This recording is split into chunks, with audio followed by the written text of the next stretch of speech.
Una vez visto los entornos virtuales, cómo funcionan, hemos creado nuestro entorno virtual, hemos aprendido cómo activarlo, desactivarlo en los diferentes sistemas operativos, etcétera. ¿Qué es lo que continúa como tal en este curso? Lo que vamos a hacer ahora es instalar Django dentro de nuestro entorno virtual.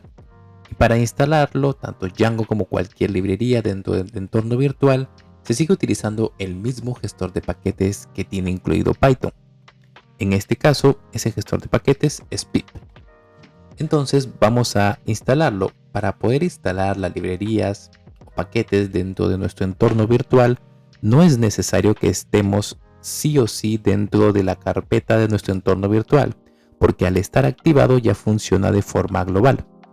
Por lo tanto, puedo estar en cualquier ubicación y yo puedo instalar una librería sin ningún problema. Ahora, ¿cómo yo instalo Django? ¿Cómo es que puedo acceder a sus versiones, etcétera? Lo primero es que para instalarlo es tan sencillo como escribir pip install Django. Ahora, si yo coloco así tal cual, el comando va a instalarme la última versión disponible del framework o de la librería o del paquete que estén instalando. Si ustedes quieren especificar una versión como tal, pueden escribir doble igual y asignarle la versión, y obviamente ahí va a instalar solamente esa versión y no va a tomar la última versión disponible. Es necesario que sepan qué versión quieren instalar y si es que ésta existe para poder realizar este proceso. Para nuestro caso vamos a instalar la última versión disponible de Django, por lo tanto voy a dejar el comando tal cual. Entonces vamos a presionar Enter y va a comenzar a instalar Django dentro de nuestro entorno virtual. Una vez que termine de instalarlo, vemos que instala ciertas librerías. No solamente instala Django a secas, y vemos que aquí la versión de Django que nos está instalando es la 4.1.5, que es la última disponible como vimos en la página web al inicio del curso. Y adicional a esto nos está instalando dos librerías más que necesita Django para funcionar de forma inicial. Para ver que todo esto se ha instalado y recordar lo que les mencioné sobre los entornos virtuales, tengo aquí la carpeta con mis entornos y aquí tengo el entorno virtual. Si yo entro al entorno virtual, voy a lib, a la versión de Python, a la carpeta site package, voy a ver que aquí tengo ahora más carpetas y una de ellas es Django, otra de ellas es SQL Parse y otra de ellas es ASCII-Ref, que está aquí. Todas estas son las librerías que él ha instalado al instalar Django, y como les había mencionado, todos sus archivos se colocan dentro del entorno virtual en la carpeta Site Package. Entonces aquí están los archivos que ha traído de internet y que se está instalando dentro del entorno virtual. De aquí es donde toma la información el entorno virtual para saber qué versión se está utilizando.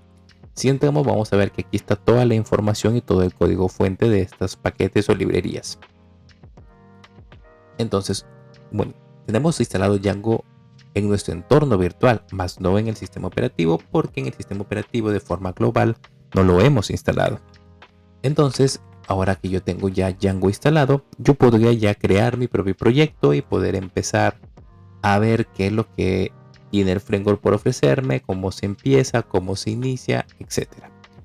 Para ello hay que saber que Django tiene un ejecutor de comandos, por así decirlo, o un intermediario que nos permite ejecutar comandos que ya vienen configurados dentro del framework. Este es Django Admin, el cual lo vamos a utilizar de intermediario para ejecutar diferentes comandos iniciales, como por ejemplo el comando para crear nuestro entorno, nuestro proyecto como tal, entre otros comandos que tiene disponibles, pero que lo vamos a ir viendo a lo largo de todo el curso conforme lo necesitemos. Inicialmente vamos a utilizar este comando para crear nuestro proyecto. Antes de crear nuestro proyecto, siempre tenemos que pensar en la organización. Si yo creo aquí mi proyecto, estoy en la carpeta entornos, y yo mencioné que la carpeta entornos es únicamente para los entornos virtuales. Por lo tanto, aquí no debo crearme mi proyecto. Yo voy a dirigirme y yo tengo una carpeta llamada proyectos en donde tengo todos los proyectos que yo he creado en este caso con Django. Y aquí sí puedo acceder y aquí sí puedo crearme mi proyecto porque mantengo el orden que yo tengo establecido. Esto es netamente opcional, pero es recomendable para mantener un mejor orden en su trabajo y en la forma como estén trabajando, etc. ¿Cómo yo creo mi proyecto? Pues escribo la palabra Django-admin para llamar al intermediario, que lo que hace es por detrás llamar al intérprete de Python y hacer que ejecute un archivo con el nombre del comando que voy a escribir a continuación, que es Start Project. Y el Start Project recibe un parámetro adicional. ¿Cuál es el parámetro? El nombre de mi proyecto. En este caso voy a ponerle My Project. Presiono Enter y como ven aparentemente no pasó nada. Entonces yo voy a abrir aquí mi explorador de archivos y yo voy a irme a esa carpeta proyectos y voy a ver que aquí tengo diferentes carpetas que representan los diferentes proyectos que yo tengo. Y aquí está My Project, que es el que acabo de crear.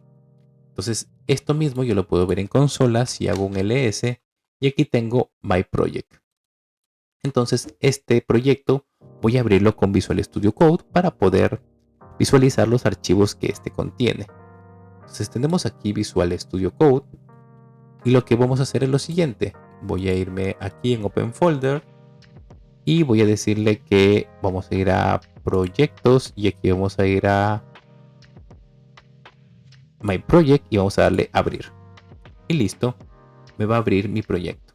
Este es el proyecto que yo creé con el comando que acabo de ejecutar hace un momento. Y aquí me ha creado una estructura como tal. Esta estructura es muy importante para nosotros porque es la estructura que nos está creando Django y que tiene un porqué. Tiene una explicación de por qué es que me crea esta estructura con estos archivos aquí dentro. Esta estructura tenemos que entenderla. Primero saber que existe, primero saber por qué tiene esos nombres y también saber que toda la información que contiene va a ser útil para nosotros poder desarrollar y escribir todo el código de nuestro proyecto. Así que una vez que tenemos creada esta estructura, vamos a hacer lo siguiente.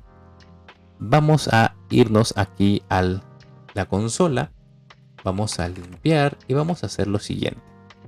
Voy a llamar al intérprete de Python, voy a escribir el comando manage, pero como ven no me lo va a reconocer. Entonces lo primero que tenemos que hacer es dirigirnos a nuestro proyecto, My Project.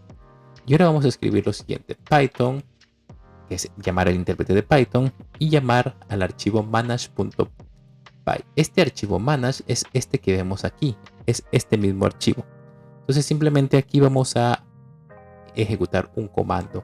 Y manage, así como Django-admin nos servía de intermediario para poder enlazar y llamar al intérprete de Python y hacer que ejecute diversos scripts o diversos archivos, manage cumple la misma función. Pero en este caso sí escribimos explícitamente el intérprete de Python y llamamos a manage para decirle que queremos que nos ejecute un script que tiene incluido Django. Este script no es más que el script de run server, que lo único que va a hacer es iniciar un servidor de desarrollo. Un servidor de desarrollo que nos va a servir para poder visualizar toda la información y todo el código que escribamos dentro de nuestro proyecto. Si yo presiono Enter, van a ver que me aparece una información y lo que me interesa es que aparezca esta información de aquí. Lo primero es que dice la versión de Django, etcétera, etcétera, etcétera. Y inicialmente me interesa esta información o esta dirección IP. Esta dirección IP es la dirección donde acaba de levantarse el servidor y mediante la cual yo puedo acceder a todo mi proyecto.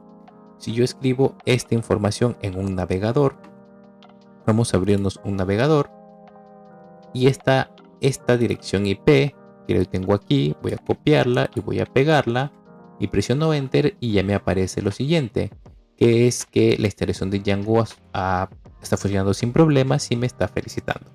Esta es la página por defecto que tiene Django cuando se inicia el servidor y se instala Django como tal por primera vez sin hacer nada más. Es como el hola mundo de Django. Ahora, esta dirección de aquí, como ya sabrán algunos, es la misma que el localhost. Así que escribiendo la dirección 127.0.0.1 o localhost, básicamente va a dar lo mismo. Y el puerto si tenemos que especificarlo, que en este caso es el puerto 8000. Con esta información y con esta pantalla, si a ustedes les salió, muchas felicidades. Acaban de instalar satisfactoriamente Django y acaban de crear su primer proyecto. Y además de eso hemos ejecutado el servidor y hemos visto que se acaba de iniciar el servidor y podemos acceder a él. Esta información que vemos aquí es toda la información en tiempo real cada vez que interactuemos con, en este caso, la IP que nos está ofreciendo el servidor cuando acabamos de levantar. Toda esta información son las peticiones que hace para obtener toda la información que vemos aquí en pantalla. Fíjense que si yo recargo la información que hay en la consola, ahora va a estar replicada porque ha hecho más peticiones para poder obtener la información necesaria. Entonces básicamente lo que tenemos aquí es un servidor de desarrollo donde podemos visualizar todas las interacciones y peticiones que está haciendo el navegador o que está realizando en este caso nuestro proyecto cada vez que interactuamos con él. Y esto va a ser muy útil para nosotros a lo largo de todo el curso y cuando trabajemos con Django. Pero poco a poco lo vamos a ir viendo. Ya para el siguiente video vamos a ver exactamente qué es lo que especifica o para qué tiene la estructura o cada uno de estos archivos que contiene mi proyecto y por qué me lo ha creado por defecto. Y vamos a ir viendo los mensajes que me está dando la consola cuando le dimos run server, etc. Poco a poco vamos a ir avanzando y conociendo este framework.